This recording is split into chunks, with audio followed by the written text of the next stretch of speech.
would that be the same as? Wouldn't owing $7 and owing $9, wouldn't that be the same as owing $16? That makes common sense, doesn't it? That's logical. If you owe $7, you owe $9 more, that's the same as owing $16. Well, what if you owe $8 and you have $12? You owe $8 and you have $12. What would that be the same as? Wouldn't that be the same as having $4? If you owed $8 and you had $12, couldn't you take 8 of the 12 that you have and pay off your debt, and you'd still have 4 left, wouldn't you?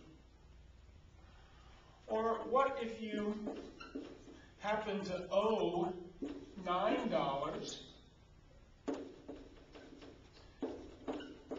and you have $3? You owe $9, you have $3. Well, that would be the same as owing $6, wouldn't it? You could take the $3 you have and pay off 3 of the 9 that you owe, and then you would only owe $6. Thinking about these situations, which we understand just in terms of our own personal finances, this common sense thought, thinking about it this way can help us understand how to think about adding positive and negative numbers together. How could we represent owing $7 in terms of a number? Couldn't we represent that as being negative 7? Isn't that the idea of a negative is to owe? So this problem really would be thought of in terms of arithmetic as negative 7 and, well, that would be like the plus sign adding together. Negative 7 plus owing 9 would be negative 9. Same as, oh, isn't that like an equal sign? Equals owing 16, which would be a negative 16. So negative 7 plus negative 9 equals negative 16. And that's how we want to think about adding positive and negative numbers together. Think in terms of having and owing money. Seeing negative 7, you should think of that as owing $7. Think of the plus sign, that's and. So I owe $7 and I owe $9. The equal sign is like saying same as. That's the same as owing $16, negative 16.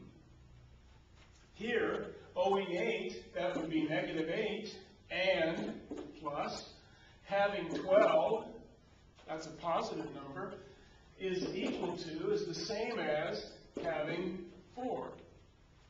So negative 8 plus 12 equals 4. Negative 8, think owing $8.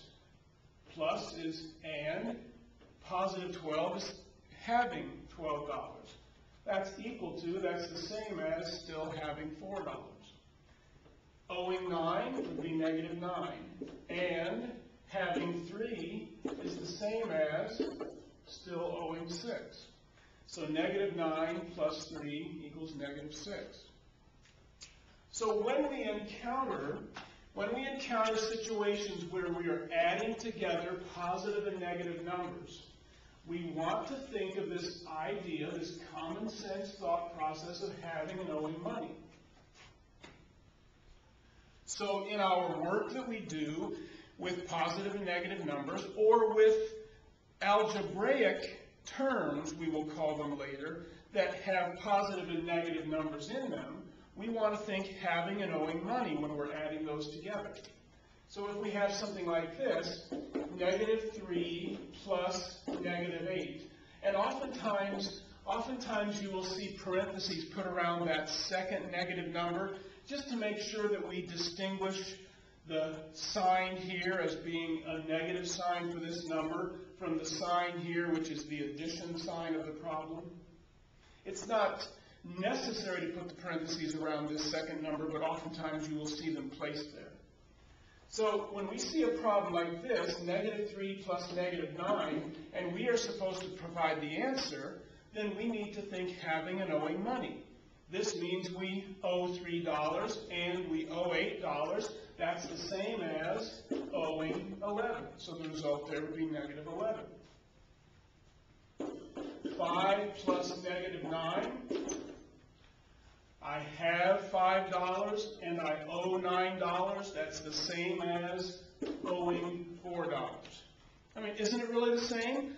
If you have $5 in your pocket, but you owe a friend $9, if you took that $5 and paid them off, it's the same as now you only owe $4. Or if we have $8 and we owe $3, well, that would be the same as having $5. So 8 plus -3 equals 5. So whenever we see addition problems where positive and negative numbers are mixed together, we want to think in terms of having and owing money. So when we add positive and negative numbers, convert the problem in your mind to a having and owing money problem. And that will help you be successful in this kind of operation.